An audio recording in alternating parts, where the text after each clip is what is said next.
Get out. You're nothing but a disappointment. My father's words echoed through our family's luxurious living room, his face red with rage. 28 years old, and what do you have to show for it? Nothing. I stood there, my hands steady despite the storm raging inside me.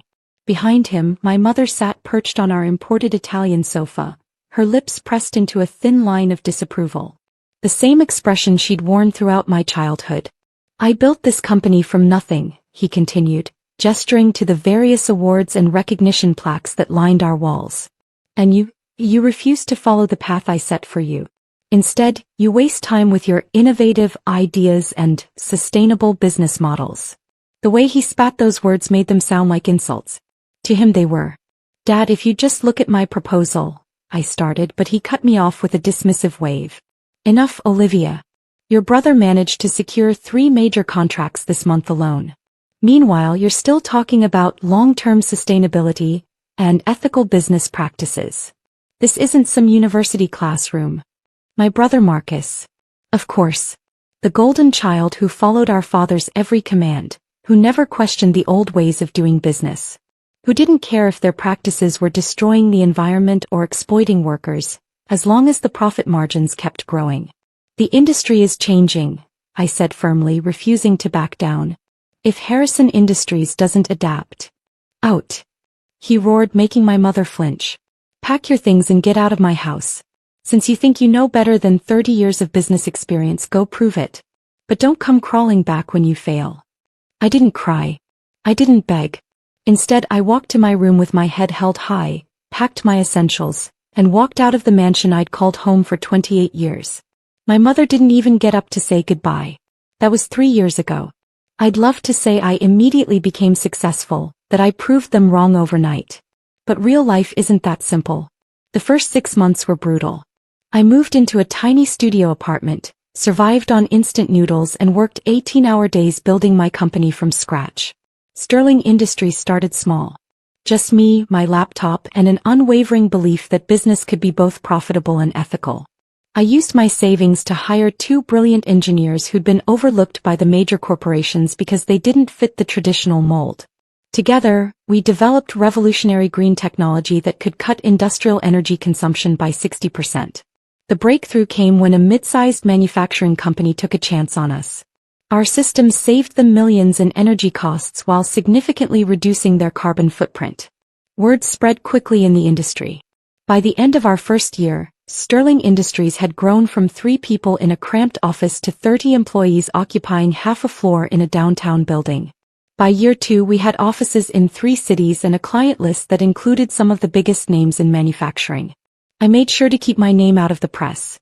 Sterling Industries was known for its innovative CEO, Ms. Evans, but few people knew that Olivia Evans was actually Olivia Harrison, the daughter my parents had thrown away. I followed my family's business news from afar. Harrison Industries was struggling to adapt to new environmental regulations. Their old contracts were drying up as more companies committed to sustainable practices. My father's outdated methods were finally catching up with him.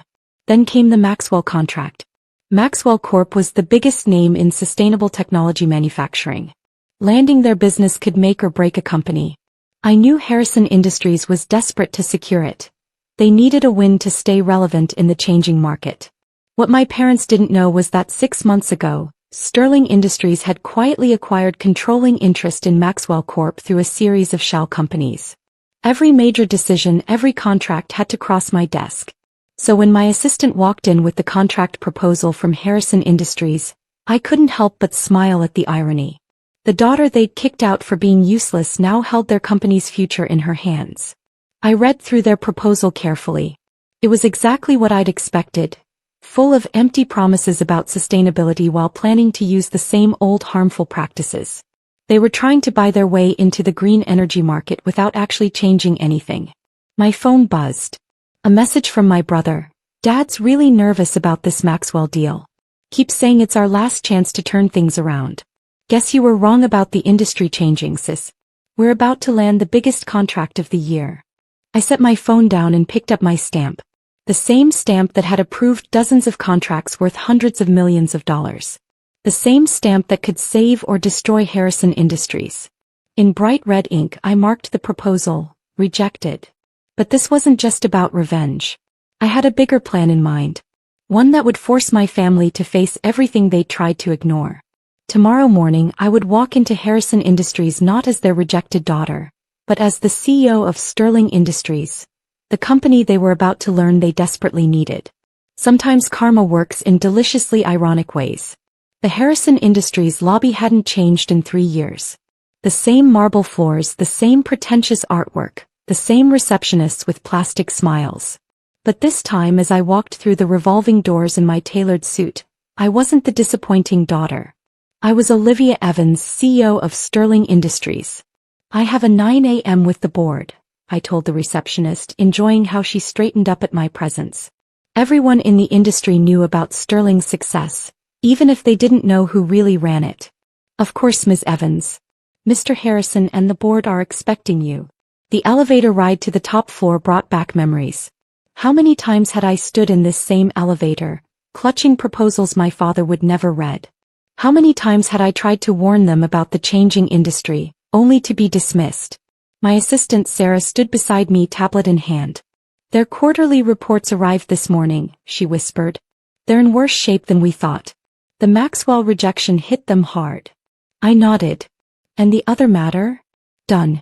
Our legal team has confirmed we can proceed with the acquisition offer. The boardroom doors opened and I walked into a room full of familiar faces.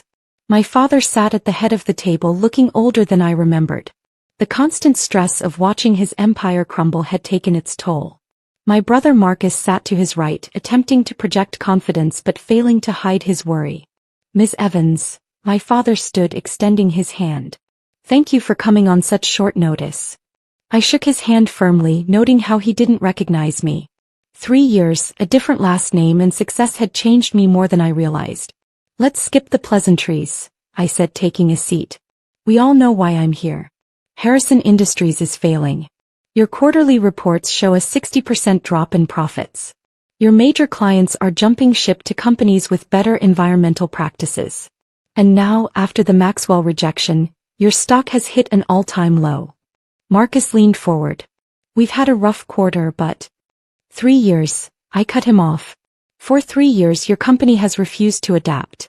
You've ignored changing market demands, dismissed environmental concerns and clung to outdated practices. Now you're paying the price. My father's face reddened. We've been in business for 30 years.